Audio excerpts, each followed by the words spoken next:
Hey everybody, thank you for joining us for today's episode of Real Estate Disruptors. Today we have Nick Perry with Want to Sell Now, and he flew in from Austin to share how he went from dead broke to multi-million-dollar wholesaler.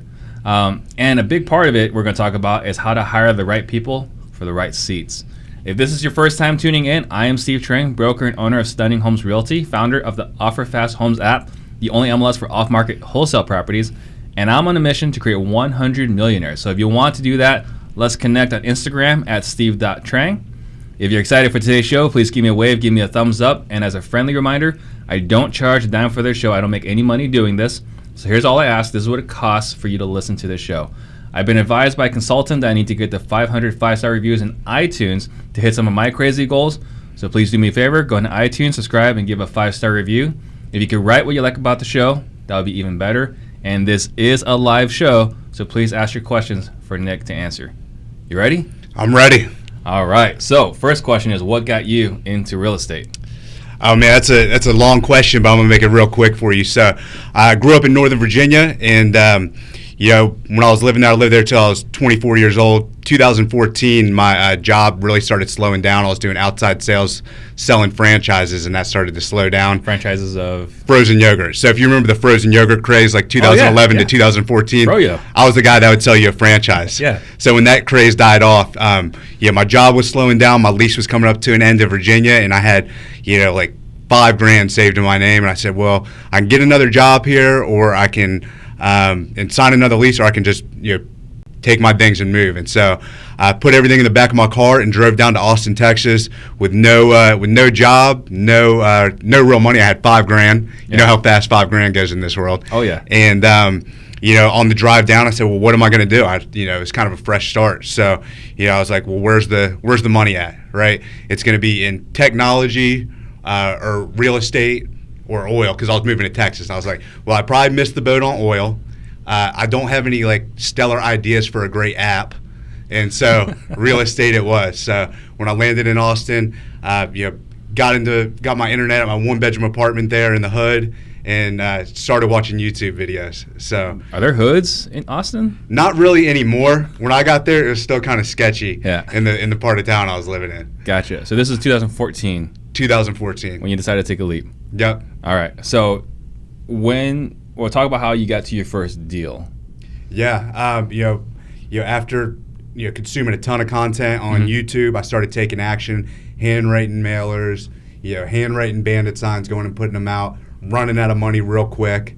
And so, I would go on seller appointments, rejection after rejection after rejection, basically went, flat broke.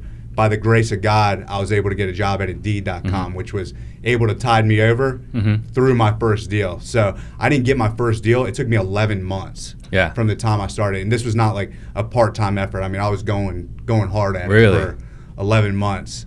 And I remember walking down the street one day. I was actually at my lunch break from my 9-to-5 job. And one of the sellers I went on an appointment with 8 months back said, hey, we'd like to move forward on your, with your offer.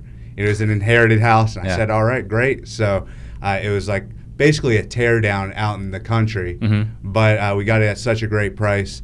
I think we contracted it for $18,000 and sold it for $30,000. So nice. Made $12,000, and because I was doing really well at Indeed.com, I had plenty of money coming in.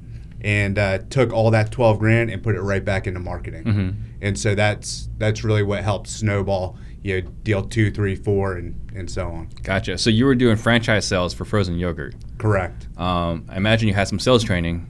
I did. For that.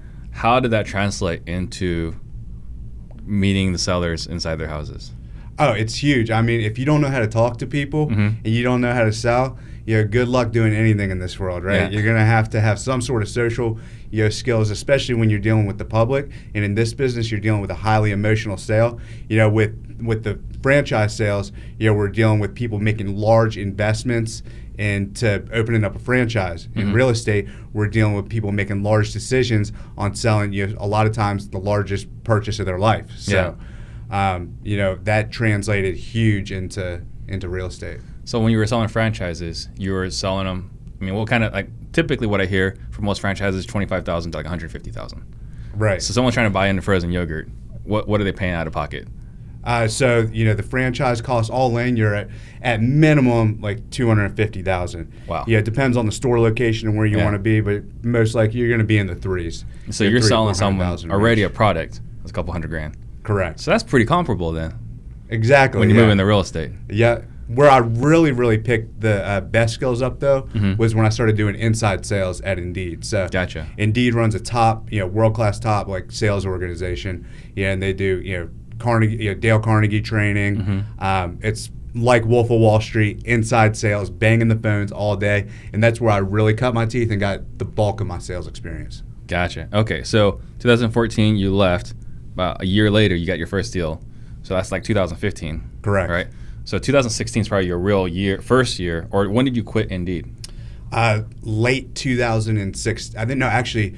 I waited till April of 2017 because that's when I was getting my bonus. So, but I was checked out long before then. Yeah. Okay, so 2016, what kind of volume were you doing?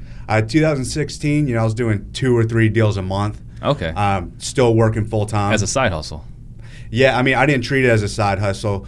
I spent all my time outside of Indeed, all my nights, all my weekends on real estate. I didn't really take a break, because my whole goal was to get out of there as fast as I could. So I knew every second I could invest into my business, the faster I could get out of the corporate world. Gotcha. And there's a lot of people right now, right, that are kind of trying to transition from working a job into getting into wholesaling. So what were some of the things like that you were looking at to help you make the transition? Were you looking for a certain amount of deals per month, a certain amount of net per month? Or a certain amount in your bank account? What were your goals to quit? Yeah, I wanted $60,000 liquid in my bank account, which is not a lot of money, but back then that's where my living expenses were. I knew that could carry my marketing costs at the time and my living expenses for like 90 days. Yeah. And I said, if I give myself a 90-day runway, 60 grand will do it, then I'm going to be okay. Gotcha. I'll bank on myself. I know I can make some stuff happen in 90 days. All right, cool. So when you were making that transition, what were your best ways of getting deals at that time? It's always been PPC for me. So, 2014, I said one of the best investments I made was I invested right into Dan Barrett. Like he was, if you guys know, him, he's a big PPC guy, and he taught me everything he knows on PPC. I actually went and met him up in Connecticut when I was on a work trip for Indeed. I skirted out of work early and drove up to Middletown, Connecticut, where he lives. Yeah. And he really helped me get going and learning how PPC works. And Indeed's a PPC company too. So I really dug in deep on that early, and that's paid off for me, even to this day. So for guys that are listening that don't know what PPC is, you want to elaborate what that is? Yeah, pay-per-click advertising. So all the major search engines out there, you can pay to be at the top of the search results. So anytime somebody searches for a term, say we buy houses, sell my house fast, whatever, you can bid to be in those top spots for that premium visibility. So you have a much higher chance at getting a click on that on your link rather than it being like however many pages back in the organic search results. Right. Okay. And you're still leveraging pay-per-click today? Oh yeah, that's my biggest way we get deals. Man, that's tough. So I was doing pay-per-click from 2012 until last year, until it became like $45 a click. Then I was like, I cannot afford to do this anymore. So props to you for still doing that. So one of the things that I found really interesting when I watched you speak in Houston at Wholesaling Live, incredible presentation. Thank you. One of the things you talked about was hiring on autopilot. Can you talk about how your experience at Indeed helped you basically get 2, 3, 4 interviews a day? Yeah, well, my whole job at Indeed was talking to large companies that had HR departments. So I'm talking to VPs of HR, large HR corporations, and studying their hiring funnel and how they actually get people into these Fortune 500 companies. And so really they treat it just like we treat seller leads. It's how many leads can we get into the top of the funnel? How quickly can we qualify those leads? Then, once they're qualified, get them in through the interview process and get them to the hire. Yeah. So I really resonated with that and took a lot of not only the knowledge that I got from talking to these companies, but also the knowledge on the back end from learning how Indeed actually worked. Mm-hmm. So with those two skill sets, it's parlayed well into being able to hire very effectively for my business. So I remember the presentation. One of the things that people don't realize, because you said how much this translates to our world too, right? So we know our KPIs. If we talk to this many homeowners, we're going to get this many appointments, we're going to get this many contracts, we're going to get this many closings. Correct. And it's the same exact thing in recruiting. You want to talk about that? Yeah, I mean, use a candidate that applies for one of your jobs like a lead, right? Yeah. How many candidates does it take to get a qualified interview, right? So you have leads to interviews or candidates to interviews, and then from those interviews, how many interviews does it take to get a hire, right? Right. So it's the same exact KPIs as we use on the acquisition side of our business. And then from the hire, how many actually stay? Ours, we very fortunate. We've actually never had anybody quit. Really? We've only fired people. So, yeah, when they come in, they tend to stay. So we've been blessed with hiring good people. That's cool. How do you get people to stay? Because I know that's one of the big fears for a lot of wholesalers. Like, man, this guy's going to come in, he's going to learn everything about my business, and he's going to compete against me. Well, how do you allay that fear? Your vision and your dream has to be big enough for everybody else's to fit within inside of it. Yeah. That's the number one thing. So if they come into your business and then they want to offshoot and do their own thing, obviously you're not providing them enough opportunity to come into your organization and make a nice living for themselves. Yeah. So they didn't come in and apply for the business to go and do their own thing necessarily. And also we make them sign non-competes, non-disclosures. So they're locked in for 2 years, or they're, we're going to, I will enforce a non-compete if I had to. Yeah. Yeah. Okay. And now you're based in Austin, but you were saying off camera, you do like 4 deals a year in Austin. Correct. Yeah. So what does your business look like? So we are nationwide. So when I mean nationwide, anything that's in a major metropolitan area or suburb, or basically anywhere there's a sustainable population where we can find buyers, we're doing deals there. Yeah. So we target nationally. So the United States of America is our market. It's a target market. Yeah, that's our market, and it's essentially an inside sales organization. So we have leads come into the business. Our acquisition reps are speaking with those leads all over the nation. With the data that we have now, we're so blessed because, with, PropStream and Zillow Solds, we can comp anything anywhere. So the fact that there's no real reason that I can see in my mind why we need to be geographically limited to one area. Yeah. And, we've built out processes and systems on the back end to get those deals sold, to get pictures, to deal with showings, all of that. So, my guys that are, that work with us, they've never seen a house, and they've done deals all over the country. So, target market is the United States, but how many metropolitan areas are you guys in? So, there's 3,300 counties in the United States. I didn't know that. Yeah. But it's good to know. Yeah, 3,300 counties in the United States, and really 250, maybe 275 of them are the only ones that have a sustainable population. The rest of them are rural or super tertiary markets that we won't touch. So it's really the top 250 to 300 counties in the U.S. Right. Yeah. And you're marketing in all of those counties? Yes. Yeah. Wow. Yeah. Okay. So then your ad spend's got to be pretty crazy to compete in that many markets. I would imagine. Yeah. I mean, we spend quite a bit, on pay-per-click. We spend $30,000 a month on PPC. Yeah. You got to remember my campaigns. I've been running them since 2014, so they're refined, and I've put a lot of work into them, so they run really well now to be very competitive. And then we do a lot of direct mail. We do a ton of SMS, a lot of SMS. So for context for these guys, how much is a lot in SMS? We'll drop 40,000 SMS a week. Yeah. And then we're actually ramping that up right now. So it's just that we're trying to bring more VAs on it as quickly as we can at this point to and more. Same thing nationwide. Nationwide, yep. So I'll pull a list of counties, load them up into. We're using Lead Sherpa right now, and just blast through them. We got really good VAs that filter down those leads and get us over quality leads into our podia. Gotcha.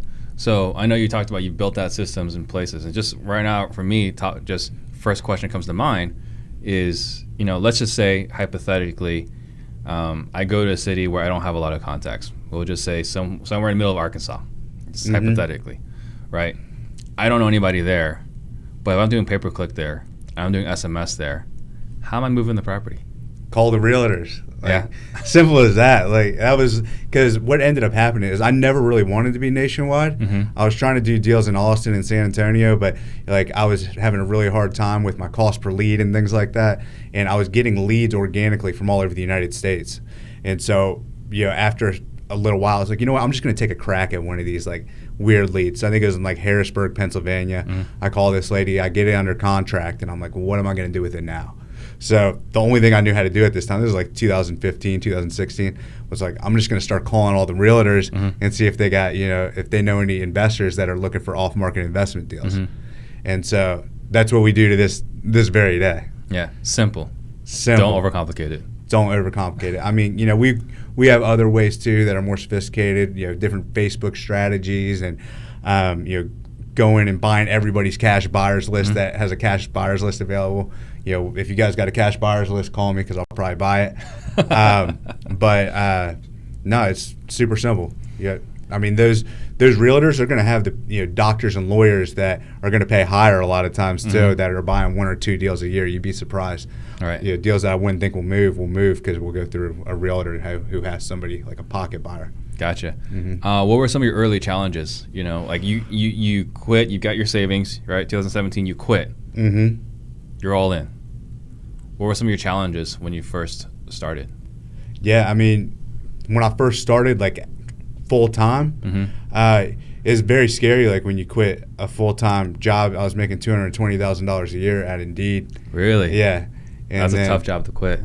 No, it wasn't. No, because I couldn't have a boss. It was killing me. It's just the money didn't make up for the freedom. So, it was you're 100% betting on yourself, which I was confident in my ability, but I knew that failure wasn't an option at this point. I already had built my way up in Austin a little bit, kind of out of the primordial ooze of being broke, and I did not want to go back there. Yeah. So, that fear probably lasted for 6 months. If anybody that's listening right now has a corporate job and they're about to quit, know that you're going to be scared shitless probably for 6 months, but you'll be all right. Yeah. Just get up every morning, show up to work, and do the best you can, and that will go away after a while. That fear subsides.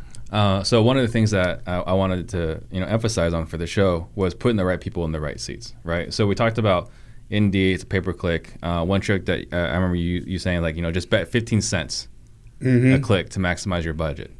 So you set up the campaigns in Indeed. You want to go over some of the things you did for the titles to make sure that you hit everybody? Absolutely. So the one thing that you need to understand about Indeed is a couple major key points is that it's a search engine just like Google is. So if you don't have a keyword-rich title or keyword-rich job description, it's not going to know where to put you. So it's trying to pair up whatever the job seeker's typing into the search bar.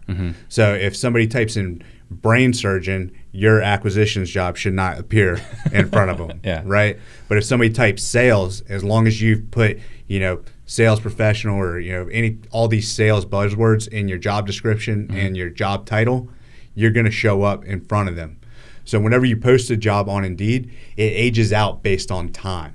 So as new employers keep posting sales job, your job's going to get pushed further and further in the back of the search results. Almost kind of like Craigslist. Exactly. Yeah, just like Craigslist.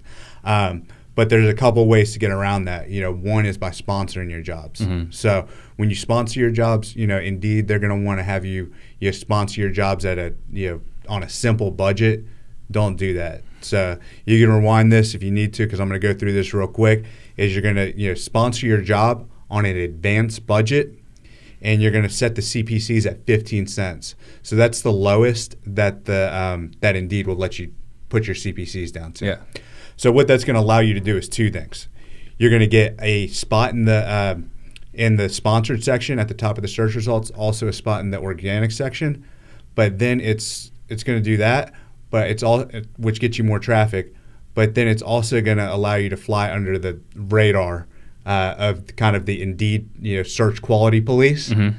So you can do some cool stuff with that. Now, if anybody from Indeed's listening to this right now, it's probably not going to be good. They're going to shut this trick down.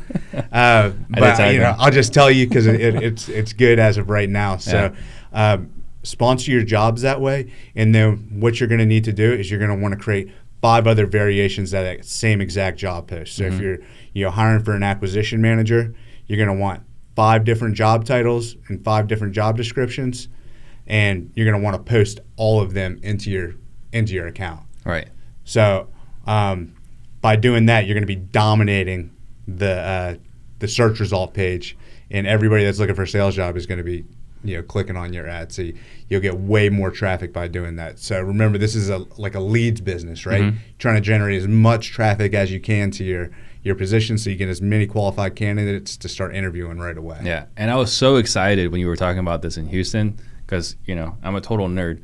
I did all my own pay-per-click campaigns, right? I did all my Google pay-per-click optimization on my own. So I'm familiar with like how to create it so that if they search for We Buy Houses, then only We Buy Houses shows up. Mm-hmm. And when you said like I can do this for Indeed too, I was like, why have I not been doing that? Mm-hmm. It's like it was super obvious once explained, but I would never come up with that. Like even though I know it works really well over here for Google, for Bing, never thought I was like, oh, just do the same thing in Indeed. Why wouldn't you? Right. Right. That's all it does is it tries to pair up what they're searching for to whatever's in your job. Right. Yeah. It's crazy how effective it is, and I've had great luck with it. So now that you got the Indeed ad going, we talked about the funnel, right? This many candidates leads to this many interviews, leads to this many hires. The hiring process, one thing I was really impressed by was, and I kind of gave you a hard time about this in Houston, but you basically outsourced your presentation. Right.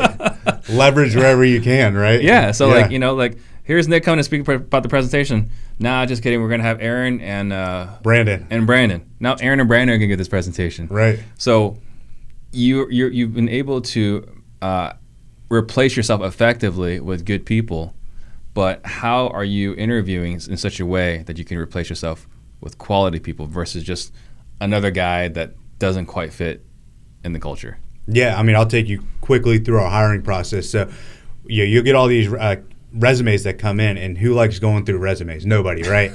Absolutely nobody. So you need to get that as a business owner, get that off your plate immediately. We've had multiple people that have worked for us that go in on a part-time basis, and we'll call these candidates, do a phone screen with them before sending them in for an interview. Super important to do that because that calling and scheduling and all that is a huge time and energy suck. Yeah. So anybody with some common sense, you can have them do that. You can do it with a VA, but I'd advise not to because this is the first impression of your company. Mm-hmm. I had my sister Alexa doing it when she was in college, and she did a great job at it. Brandon, his mom's doing it for us right now. So you can have a spouse, anybody that's got some part-time hours that wants to screen through these resumes can do it. Yeah. And so once they found what you're looking for, they're going to schedule them for an interview and just pop a calendar invite in your calendar and attach their resume, couple quick words why they thought they were a good candidate, and then people are just going to start showing up. Yeah. Right? And so, when they show up, we've got a 3-part interview process. So the first interview is just a preliminary interview in our office where we're, asking all the basic interview questions. Main question I ask is, why are you here? Yeah. That's the first thing I ask. And then we go through it. We have a ton of, that interview lasts about... Straight to the chase. Straight to the chase.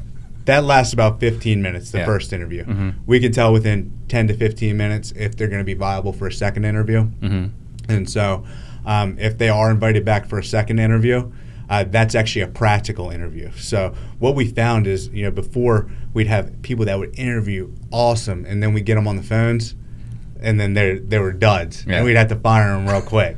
So that was super frustrating. So we said, okay, well, the second interview is going to be a practical interview where they're going to need to get on the phones, talk with sellers, and let's just see how they conversate with people in the pit, with the guys in the office, and see if they choke, right? Yeah. So that's what we do. We'll bring them in. We'll have them call some trash leads and see how they do. Yeah. And it's also a good opportunity for them to meet the team, see how they vibe with the team. And we also use that as an opportunity to have them sit down and do all their personality assessments when they're in the office. Yeah. So it's kind of that second interview is a big interview for whoever, when they're coming back. That's really their make or break. Yeah. Right there. They're going to have to go and do the phone screen. They're going to have to do the personality assessments. They're going to have to vibe with the team. And then we usually make them play a game of ping pong too. So just to see how they, interact, just something social. Well, and I love this part about the practical interview because I'm an entrepreneur. I'm the eternal optimist. Everything is going to work, right? Like everything is a perfect case scenario. And so I've hired so many people like, man, this person's going to change my life. They're going to be incredible. And you see them, you're like, this guy's going to be a rock star. And they're total duds. And there's no rhyme or reason to it either. There isn't. I mean, if I was betting on horse, I'd put all my money on this one, and then they disappoint. Right. So, that's why I was like, well, we have to start doing this practical interview, and we know with a pretty high degree of confidence after that how they're going to be as an employee for the company. And we've also had people that we thought like, this person doesn't have a shot, but seems like he really wants a job. Let's give him a shot, and they'll crush it. Right. It's just, you just can't predict it. So it's a good thing we don't bet on this. Correct. Yeah. We'd lose some money.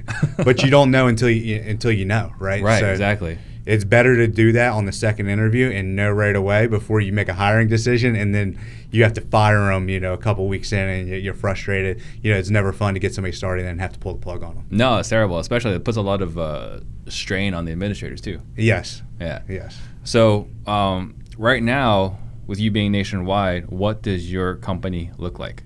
So right now we're, I'm the CEO of the company, and then we have our COO, Brandon. So he oversees acquisitions and dispositions. Mm-hmm. So everybody's reporting to Brandon.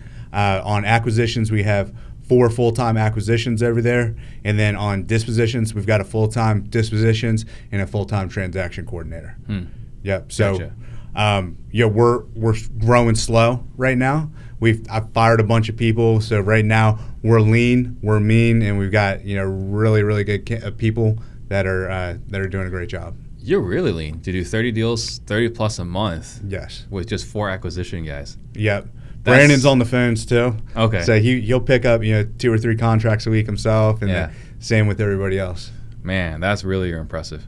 All right. So one person had a question here. Dan Perito, what are you looking for in a sales candidate? So I like to see that they've got commission sales experience. Mm-hmm. What I've noticed is like when you're hiring for these people, you'll see a lot of people that come in and they look like they're rock stars. They got a lot of great sales experience in like SaaS. If you don't know what SaaS is, that's like online based tech companies. Mm-hmm. We get a lot of those candidates in Austin. They fail miserably. Really? Yeah. Don't hire for SaaS. You're looking for people that have commission sales experience. Mm-hmm. We want self-starters that are hungry. Obviously, we want that's really it. It comes down to personality after that point. Right. So we need folks that have that internal drive and have had sales experience before in the past. Yeah. This is not an entry-level job. No, it's a tough job. And for you guys that don't know, SaaS is basically software as a subscription, and you're looking like these are kind of people that sell like comparable in our business, right? Property managers, life insurance, or property insurance. Mm-hmm. People that are happy selling things that cost $30 to $40 a month. Yeah, the best way to answer his question, I'll tell you the background on some of our top performers. So like Aaron, he came from timeshare sales before that. Brutal job, right? Tyler, he came from car sales. Then Chris, he was in high ticket sales, so he was actually working for like a high ticket sales company selling like courses and things like that. So super commission heavy jobs that it's like eat what you kill. Yeah. You have to be seasoned to be working in that environment. That's why I say SaaS doesn't work, because a lot of times these people from Oracle are coming from like a high base job, super cushy with all kinds of benefits, and this is more of like a startup environment. Oh yeah, this is eat what you kill. You can't describe it any better. Yeah. All right, so we kind of hinted on it, but how much volume are you doing right now? Right now, 30 35 a month is where we're at right now, like actual deals. And I know that you're all these different places, but like where are you doing really well right now? In terms of geography, or in terms of like geography, yeah. Well, we do really well like in the Southeast. So the Louisiana, the Alabamas, Floridas, Texas, New Mexico, Oklahoma, all that Southeast stuff is all really hot right now. But yeah, we do a lot up in the Northeast too. I don't like the Northeast very much, like New York, Illinois. We still do a lot of transactions up there, but they're attorney states. Yeah. And they're a pain in the butt. You got transfer taxes, attorneys. So that's still a lot of our bread and butter is up there in the Northeast. But my favorite and what I like the best is down in the Southeast. I've heard they're a lot nicer down there too. Yes. I heard someone was saying, I was in a mastermind, like, we're in Phoenix, and we're exclusively in Phoenix, and these people are tired of us. They are tired of us. And it's funny, they were talking about, they were calling someone in Alabama. It's like, no, that's not this person, but I hope you find them. Right. Much different seller down there. They're not going to put up with that in New York. No, in New York, man, they're probably threatening you over the phone. Absolutely. All right, so we talked about you get 4 acquisitions, 1 full-time disposition, transaction coordinator. What about virtual assistants? Do you have virtual assistants? We do. So, we have virtual assistants on dispo, and they help out with, pulling lists, finding buyers on Facebook, doing different SMS blasts, basically any kind of data mining, which is super important for buyers. They're doing all that. So we have a full-time dispo VA. And then on marketing, we have all of our Sherpa VAs. So they're on all day just typing back and forth with people, texting them until they're a qualified lead, and then passing them over to us. So let's talk about finding buyers on Facebook. What's that about? So you've got all the major Facebook groups. That's where everybody's hanging out, right? So it's like, how can we go in and find out who the players are and get them to buy our deals? So if we being national, we've got a deal in, let's say, Baton Rouge, Louisiana. I'm going to go to the local, Baton Rouge REI group and go to the search bar on the left. So on all the Facebook groups, there's a search bar, and just type in, Baton Rouge or whatever that city is, and find everybody that's posted a deal in there. And who do you think those people commenting on those deals are? Buyers. You're going to look at intent on those messages. This is what the VA does. They're going to look at intent on what those messages are, like, hey, PM me the details, or like they leave their email address because they're interested in purchasing that deal. So what's our VA do? He's going to go ahead and copy their profile, send a friend request to them, and then go back through and send them a message. Hey, this is Nick. I just got a deal in Baton Rouge. I'm in Austin. Are you still buying there? ? And they'll do that to 100 people overnight while we're sleeping, and then we come in the morning and we got an inbox full of buyer leads that we start going through. So then you got this list of buyers. What CRM are you using to manage all of them?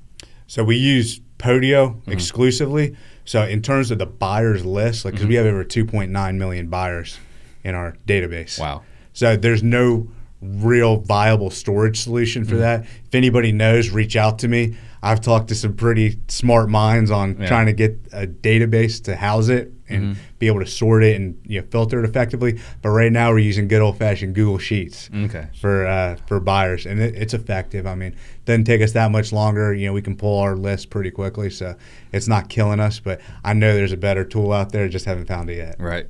And then once you've got, like, let's say we'll go back to that Baton Rouge example, right? You got this property locked up. How are you blasting it? How are you communicating with this large number of buyers? SMS. Okay. So SMS is going to be the most effective. Email. We all know about email deliverability, email how that goes. I know a lot of people do email. We still do email, but if you want the 80-20, it's SMS. So we'll SMS them out, and then if they're interested, they're going to call us back, and then we take that conversation and go from there. Gotcha. And then you're not the only person that's nationwide, right? I mean, there's lots of guys that are going virtually nationwide. Right. So what would you say sets you apart from your fellow nationwide virtual wholesalers? I mean, I don't really know any other people that are doing doing the nationwide as much. I'd like to network and connect with them. Yeah. I don't know any of them personally. Gotcha. So I don't know, man. I've just been showing up to work every day and trying to get better every day. I don't know if there's anything that I'm doing differently or better than anybody else. Yeah. We're just showing up every day and working. Very cool. Very cool. And Chris Jackson says that sellers in South will just give you the damn house. Yeah, it's true. All right. So Prieto had a follow up. So how many phone calls, contacts, talk time is each of your salespeople required for each day? So 50 calls a day is the minimum on the call requirements. And then hour and a half of talk time is also minimum on there too for acquisitions. On dispo, we don't really metric them like that because there's a lot of communication that goes back and forth on email, and we're not giving them call metrics, but we are monitoring their activity pretty heavily on dispositions as well. Gotcha. Now, your KPIs, what are they like, for your business? What are some that are different than everyone else, would you say? KPIs that are different than us? Yeah, doing it for the virtual. Yeah, I mean, when you're doing virtual, you got to know, like, there's going to be fallout, right? So if you're doing deals here in Phoenix, which you are, like, you got a huge conversion. Once it's under contract, it's pretty much done. You can start spending the money, right? Yeah. That's not how it is nationwide. So, I know Rafael Vargas, he's taught me this. It's 1 out of every 2 contracts is going to turn into a deal. Yeah, he said that when we were in Houston, and it blew my mind. It's true. It's 100% true. Yep. So whenever you're doing this over the phone and you're dealing with virtual, there's so many variables that go into the back end of the transaction that it's 50%. And it's translated for us. We've looked at it, and we actually track this on Plecto, and we look at this on a daily, weekly basis, and it's 1 out of 2. Yeah, is that actually closes on contracts. So for these guys that are listening to the show, that may not be familiar with Plecto. You want to talk about what that is? Yeah, Plecto is just a data visualization tool that you can use to visualize your KPIs. So, you guys were asking about like talk time and dials. You could actually connect Plecto to your call rail and see up on the screen, how many dials does this rep have, how much talk time do they have, et cetera, who's the leader on the team. So we do it on acquisitions and dispositions. We've got a bunch of other cool boards built out too, but like my favorite one, I know that's the most common, is the acquisitions board. So it shows each acquisition rep, how much money they've got in assigned revenue, how much money they have in unassigned revenue, where they're at for the month, and then it leaderboards them too. Yeah. So they're all super competitive. These are all like awesome sales guys. So they're all talking shit to each other, trying to get to the top of the leaderboard, and it helps keep everybody accountable and moving in the same direction. And we have goals on there for the month. So definitely check it out if you guys haven't seen Plecto before. It helps out if you got an office. One thing that we talked about offline as well is you're competitive. You were competing in a physique competition. What is that? Yeah, so back when I was in Virginia, I was nationally qualified, in NPC men's physique. So I was in the gym all the time. I started my career off as a personal trainer. I didn't have the grades to make it into college. My mom told me not to go. She was like, "What do you want to do?" I was like, "Be a personal trainer." She was like, "For you, yeah, you're not going to college." So I was a personal trainer. I played sports in high school. So after high school, I just started. I was working out all the time, being a personal trainer in the gym 12 hours a day. And then I had a buddy who was like, "Hey, you should compete." And so I was like, "All right." So started doing the diet, and I competed in my first show probably like 7 or 8 years ago. And first show, I got like second place, so they qualified me nationally. Yep. And then kind of kept going from there, and then it became too much of a commitment. Like once I moved to Austin, I was hustling, trying to get this business going. I let that go by the wayside. But that discipline and focus into that has definitely translated into business. Well, that's what I wanted to talk about. Like being someone that's competing at a high level in one field can definitely translate when you're trying to move into another industry. So what were some of the biggest things that have helped you go from competitive, I don't know, bodybuilder is the right word? Yeah, that's from fine. that to, wholesaling? Yeah, I mean, you go in the gym you have to go there every single day. It's just like work, right? Like you got to go every single day, even if non-negotiable.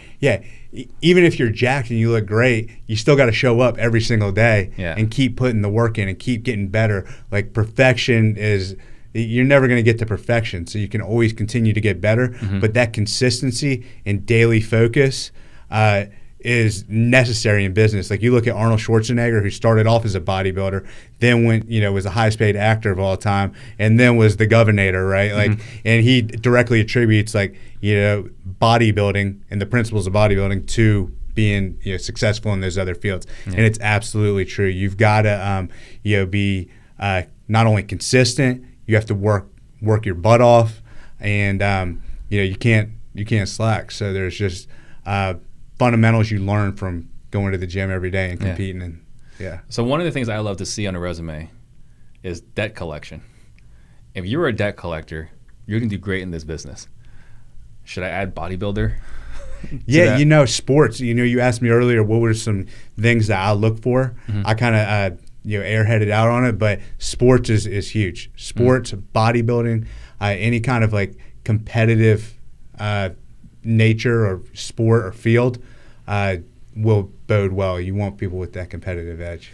It's funny. I've hired multiple athletes that were D1 athletes. I have too. That have not translated well. I thought for sure, like, if you're a D1 athlete, you should have what it takes. Were they a good D1 athlete though? I guess I should have tracked that too. Yeah. All right. So, guys, please ask your questions. Solution Services wants to know, what does your SMS message say? For buyers, it just says, hey, just got an off-market property in whatever city. Need to move it ASAP. Give me a call when you get a sec. Pretty simple. What about for sellers? For sellers, I don't know. There's so many different variations of openings, and you got to continually switch it up. And I don't even really get in there, so I don't know. You'd have to reach out to Brandon or somebody else to let you know. Right. And then Lynn wants to know, how are you doing comps in non-disclosure states? I mean, you look at Zillow Solds, it's still got all the sold data on it. We're in Texas, non-disclosure state. Propelio, Zillow Solds, PropStream. Those are the three main tools that we use. Gotcha. And Jasmine Green wants to know, are you getting pictures of the properties that you get under contract? Yeah, so we'll have the seller take pictures for us on like the wrap-up script. Once they do the DocuSign. Hey, so next step in the process, our transaction coordinator is going to be reaching out to you. She's going to go ahead and request some pictures. So if you can go ahead and take those now and then get them over to her, that'll help speed the process up on the back end. She'll be reaching out to introduce herself in the next 24 hours. But if you're at the house now, go ahead and take those pictures, and then I'm going to give you the email address to email them over to. Awesome. Yep. And then this could be, I could just be naive here. Do you know what BOTG is? Boots on the ground. There you go. Yes. Who are your boots on the ground? Nobody. We don't use boots on the ground. Yeah. No, that'll slow you down. Like that whole boots on the ground philosophy, I don't really subscribe to it because we're wholesaling. So what is your philosophy? Is like, you mean just no boots on the ground? So like, how are you different then, or what are you doing differently if you don't have boots on the ground? Yeah, we're just getting them under contract, getting pictures from the sellers, reaching out to the buyers. We tell the sellers, like, hey, our local partners are going to come out there to verify that property condition matches the pictures. After they verify the asset, then we'll go ahead and go to closing at that point. Gotcha. So we're sending the buyers in as our partners, which smooths over that whole issue with the sellers. Gotcha. And Stratton Brown wants to know, how has the telephony system worked out for the amount of leads your people can handle? Do you have any telephony? Oh, yeah. So we're using smartphone IO now. It's a dialer that integrates with Podio. So I know a lot of people use ZenCall, and they're integrating that with their Podio now. Great, but the API is just like super complex. There's a lot of back-end stuff that doesn't play nice, and I didn't want to go through the hassle of setting up ZenCall because there wasn't any inherent benefits. So we decided to use smartphone IO, and it's been excellent. Like the amount of leads they're able to churn through is crazy, and it can pull custom lists from your Podio. So like right now, let's say I know Aaron, he's got like 61 no contacts, which means people that he hasn't been able to get in touch with in his book. He can go to smartphone, create a campaign for no contacts. It's going to pull all those leads in, and then he can hit play, and it's just going to crank through all those people that he hasn't been able to get in touch with in his book. You have like 61 people in like 10 minutes. Yeah. And if somebody picks up, it'll pause the campaign. It's pretty high speed. So yeah, it's pretty cool. Yeah, we just switched. We just added a smartphone to our portfolio. Alexa wants to know, what are the best words of advice to those just starting out, just starting this business? Best words of advice is do not underestimate the amount of sacrifice that you're going to have to go through and the amount of pain you're going to have to go through. I'm just going to tell you straight up, like, you better have some thick skin and know that you're going to fail. Like I said, it took me 11 months to get my first deal, and like, the amount of heartbreak and pain and everything is real. This is business, right? Yeah. I don't care what business you get into, whether it's real estate or selling iPhones, for yourself. You're going to have to go through a lot of trials and tribulations. So, if you know that going in, you can mitigate the failure rate, because you're never, you're always getting better as long as you learn, right? So, and I love that, because you don't know what you don't know. And like, you'll so many times feel like, I finally got that first deal, and then something will blow up that you've never heard of. And that's just the way it is. It still happens to me to this day. Yeah, we're still learning today. Yeah. We're dealing with a situation right now that we didn't know that's how it works. And so actually our buddy Jared Vidalis is kind of coaching us through that situation right now. All right, so let's see what else is there. Simon Nguyen wants to know, do you know what title company to use in other states? So there's a couple of nationwide title companies that I recommend. Clothesline Settlements, they're good in the majority of the states. Also, there's another company called CLI. Those are our two title companies. We're using CLI a little bit heavier now, just because Clothesline, we inundated them with business, and I've referred a lot of people over to them.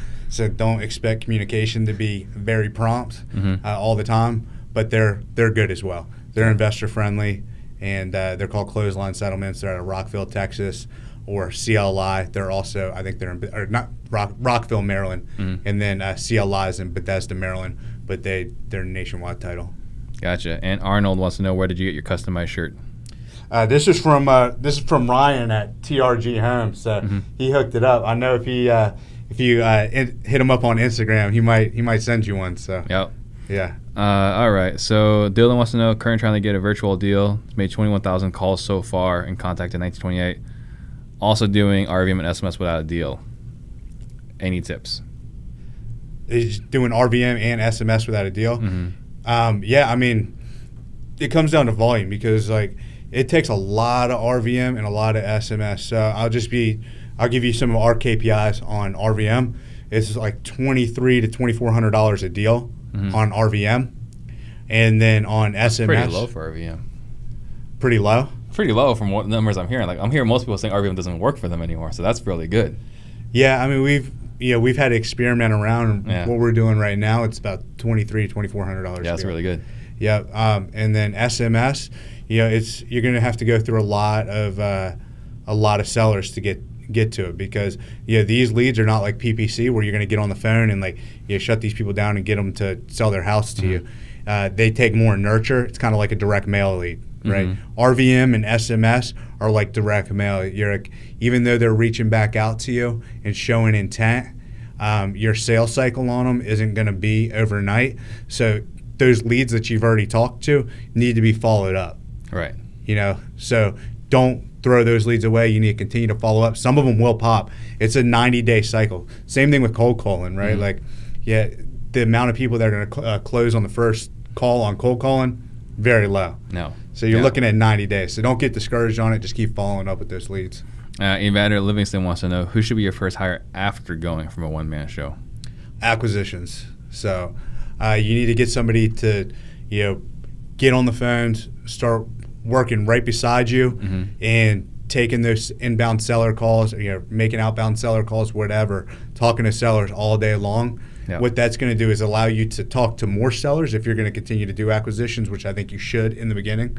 But it'll also give you some bandwidth to work on dispositions, setting up marketing, and doing other things, bringing on additional hires and things like that. So gotcha. Acquisitions. Matt Smith's got a question.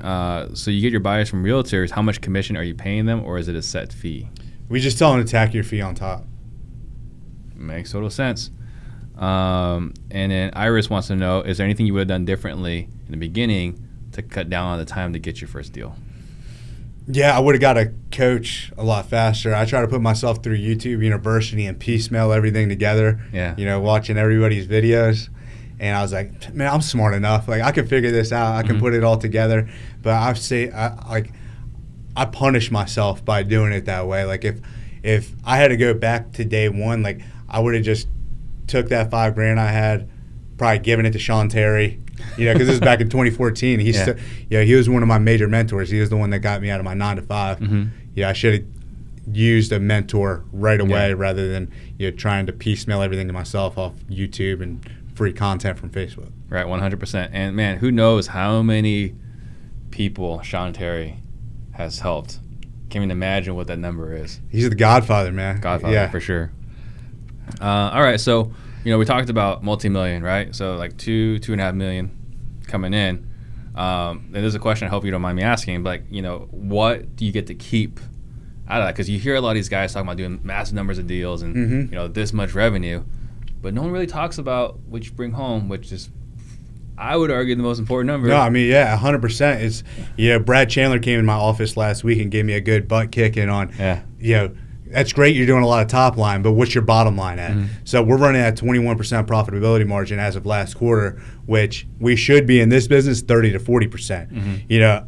It's okay right now because I'm redlining my business to scale it up. So I'm dumping more money into systems and people and payroll and marketing and a lot of one-time expenses that come along with that stuff. So that's going up. But right now, like last quarter, Q3, it was 21%. Yeah. It's funny. That's who I was going to suggest, Brad Chandler. When you're saying, like, I don't know a lot of other guys that are doing well nationwide. He's one of them. Yep. He came down to Austin and hung out with us last week. That's we very had cool. a lot of fun, yeah. Awesome. All right. So are there any, tool systems that it's like, man, you guys that are listening right now, you guys need to use these tools? Any recommendations? In terms of tools, CallRail, Podio, those are going to be your fundamental tools. On top of that, you're going to want to be having a solid way to comp deals. So, PropStream is really powerful right now if you're not using that. That's worth the subscription cost. Obviously, DocuSign, basic tools to run your business. I think, outside of that, you start to get, it gets convoluted. It depends on what path you really want to take in your business and why. But those are the fundamental tools that I would suggest if you're getting started. Gotcha. And what is your why? My why is Forbes 400. So, yeah. Forbes 400? Yep. Not 100? We'll go 100, but right now Forbes 400. No, I'm just no. My why is I want to have enough time and options to do whatever I want when I want with the people I want to do it with. Yeah. So. I was always kind of a rebel growing up. I didn't like authority. So I'm still kind of the same way. I want to do what I want when I want to do it with the people I want to do it with, and I don't want anybody to tell me otherwise. Oh, I love it, right? I mean, that's the reason why we all got into this business. And I think a lot of us forget that's why we got into this business, because we eventually become a slave to the business. Right. Yeah. Right. And I don't mind working a lot, especially to get there. But, end goal and why is to have that ultimate freedom. Yeah. But you could do that today, couldn't you? I mean, they're back in Austin crushing it right now. They're already bringing in contracts, so I could. I've talked about, like just getting a robot that can drive around in the office, and I probably wouldn't even have to be there. Yeah. But no, I got really good people. So if you are scaling up a business and you pick really good people, that's the nice thing is it gets you freedom. Yep, 100%. What is your biggest struggle right now? Biggest struggle right now is being able to increase my head count without decreasing my profitability, because there's a learning curve to when you bring people on. There's like a 90-day cycle, and I want to grow, and we've got leads coming in, and I don't want to scale back marketing. So I'm hiring people, but I'm trying to be very strategic in my hiring. 5-year vision. I don't see why this can't be 200-person organization if we do it smart. So, it's just kind of keeping my self in check and not doing anything dumb like going out and hiring 20 people at one time. Right. Yeah. Yeah, there's something that's funny that happens in real estate where, we go into this mode of scaling and we start bringing in all these people. And all that does is just makes your profitability goes down and adds more stress. I had to go fire a bunch of people for that reason. Yeah. So, that's the balance, right? Is you have to keep a balanced approach to scaling your business. You can't just go, inorganically start adding bodies to your business and think if you just dump a bunch of money in and dump a bunch of people into your office, it's going to translate into money in your bank account. It doesn't work out that way. It would be great if it was. That'd be awesome. I go get a big line of credit and just say, let's go. And then Alex wants to know, what SMS platform are you using? So on dispositions, we're using TextMagic right now. I know Steve, he's got a really good recommendation with Slingshot. We may try that. We've used a ton of other platforms. Right now, TextMagic is doing the job. Deliverability is good on TextMagic. And then Dylan wants to know, what are the main lists that you are targeting? The main list that we're targeting is just high equity. Same thing really everybody else is targeting, because when you're doing so much volumes like on SMS and RVM, it's hard to get data, right? There's not enough data out there. Like I've already pulled all the niche lists and run through them. So now we're just blanking in high equity. Stratton Brown wants to know, what's the best advice for building a great company culture? Give them alcohol. Not in all reality. It's giving them the vision and the core values up front, showing them where we want to go, painting a picture, and how we're all going to grow together. Yeah, is extremely important. So everybody is rowing in the same direction all the time. We've got really, really good people in the office. They're cool. Like whenever you're hiring somebody, remember you're hiring a family member. So you got to make sure you want to hang out with this person 40 hours a week too. Yeah. So everybody gets along really good. Make sure you hire people that are not only going to do a great job, but are also going to be a good culture fit for you, like as an operator, and you're going to want to be around them. A couple other quick tips is music. Music is very important, especially in sales. Like you got to stay energetic all day long. So we're in there with the music up every single day. We keep the AC down, stay awake, drinking a lot of caffeine during the day. It's a high energy sales environment, ping pong table. We do happy hours and team outings and things like that. So all that helps promote the company culture and keeps us going in the right direction. I love it. What is your superpower? Superpower is, I just don't give up.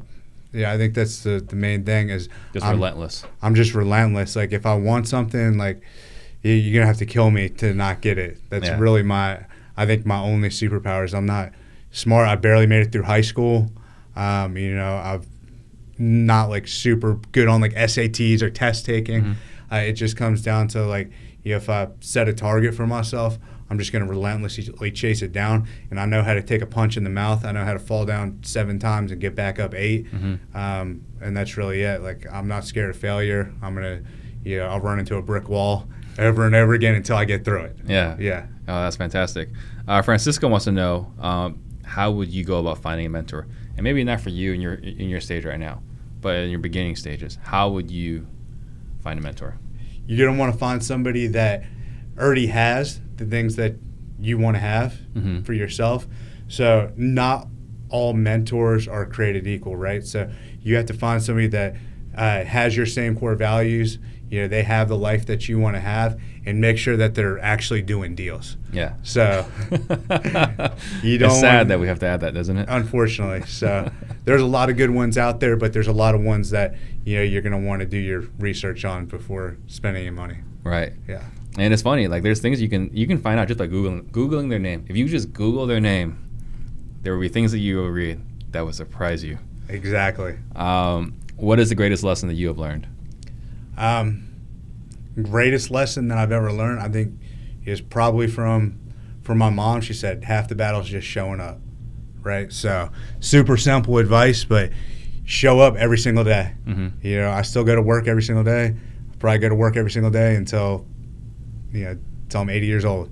Yeah. My grandfather's multi-millionaire. He still shows up to work every single day. Yeah. So half the battle is just showing up and being consistent. Even if you don't know what to do, go to work and show up and figure it out. Right. Yeah. So, like I said earlier, the reason why I wanted you on the show is that you're talking about scaling, hiring, and so on. And this is I think one of the last steps, right, to growing a business and scaling. We talk about how to find your first seller, how to market, how to get in the living room, how to close. There's lots of things, but I think, having the culture and building people up, like that's like the last, I think one of like the last stages, at least what I found so far, that's the last piece of the puzzle where life just starts getting a little easier.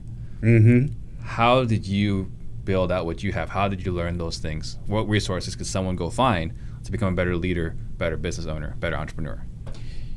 I never really took like a leadership class. I've just modeled people that have already, had successful businesses before and watched how they, conducted themselves in front of their employees. And, really I just treat people the way I want to be treated. So, my employees, they don't work for me, they work with me.